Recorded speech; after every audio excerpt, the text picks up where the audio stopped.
If you write on, a litigation topic that doesn't speak to your core clients, you wasted time. So really understanding who your core clients is where I start with people, because the content, the cultivation all stems from that. That's where you want to be doing stuff that's impactful to them.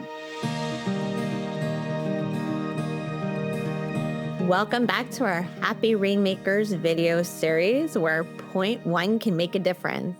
I'm joined today by Sheila Murphy, who is an executive coach for lawyers. Thanks for being with us today, Sheila. Jen, I am so thrilled to be here to have this conversation. We move lateral partners sometimes in groups, sometimes by themselves, and we try to help them think about what they need in the integration process at that new firm. Are there any particular things that you would point out if you're trying to move your client base over, if you're trying to maybe do some cross-selling and cross-marketing at the new firm? What should you be asking for when you're just getting there and they want to focus on you? I mean, almost I would do some of this even in the interview process. If you think their platform is a great platform for you that allows a lot of cross-selling both ways, I would be talking to the people who you think you're going to be cross-selling with. Is there culturally a match? Or are they already have somebody else they're funneling business to? So you're not going to get it. And understand how the compensation system works. Because, as you know, Right, whether it's by client or by matter, whether they share credit or somebody gets client credit for the rest of their lives. it is so critical because I've had people go across and have wonderful experiences. And I've had people go across and be unpleasantly surprised by how the compensation worked because they assumed it was like their firm. Or the people they thought they were going to cross-sell with and partner with and do team selling with already were teamed up with someone else or just someone who wasn't interested in it. And so it's really important that when you're making such an important decision, that you take the time to investigate, ask the right questions, partner with a great recruiter who will help you navigate how different firms operate and has intel on it. Because, sometimes there are, as I put it, the written rules and there's the unwritten rules at a lot of places. And understanding that can help you navigate which firm is the right fit for you. And that doesn't mean the other firm's bad. It just means it doesn't work for you. Lawyers are very, very busy and they always feel like they have to be billing time and they don't have time. And some of the business development activity is kind of a long-term investment in establishing relationships. Sometimes it's hard to make time for it. How do you suggest that lawyers make sure that they're being consistent? Okay, a couple of things. One, something that law firms aren't necessarily well known for is developing talent, but you want to have a pipeline of talent behind you that you can rely on who can do the day-to-day work. And so it's important that you give great feedback and develop this pipeline, which frees you up for doing more strategic work, including business development.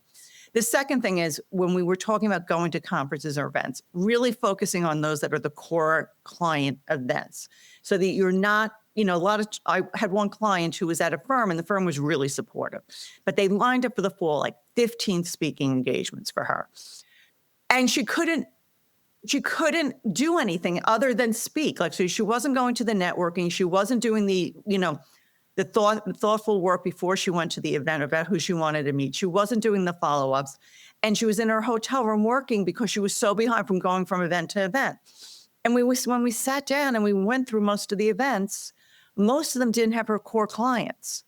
And so it wasn't valuable. Was it valuable to the extent she could have on LinkedIn that she was speaking so people could know her expertise and stuff?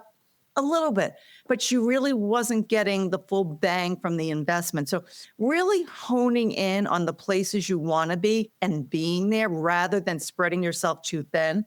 Think about those core places. And then think about the people you met at the conference the year before and reaching out beforehand to see if you can catch up. And if they're not going to be there, you do a Zoom. So you think about, how do I leverage this one event in many ways rather than doing many events that I can't leverage at all? What about people who are at a firm that has a really good marketing or business development group? Some people are not really taking advantage of the help they could be getting. What kind of things should they be asking for? I would be asking about what would be my target? Here are my target clients. What are the conferences? What are the issues I should be writing, speaking about, doing a webinar on, a podcast, however you want to get your message out to the world. Researching clients from you, researching what's going on at the company, researching what individuals are. The sum of it, depending on the firm, I'll be honest, client relationships management systems are as good as the information that people put into them. So if your firm doesn't have a good one, LinkedIn might be your best place to do research on people, to be honest. Talking to them, helping them, using them to hone presentations, using them as a real sounding board about what you should be doing differently. They may know about what has worked for other people. They may have people internally you should be speaking to. But I would say even within business development groups, if you have a great one, go for it. But there are firms where they're a little iffier, and then you may have to do more of the groundwork yourself. If you have a good junior associate who's trying to make a name, leverage them also. Give them credit, give them opportunities. There are ways to make this done, but really make sure that when you're in, because like I said, time and energy is so valuable that you want to make sure you're putting it into the right people and the right topics. If you write on, a litigation topic that doesn't speak to your core clients, you wasted time.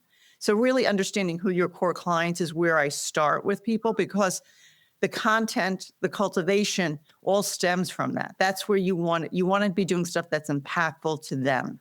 That makes a lot of sense. Thank you so much for being with us today. Thank you. I had a great time.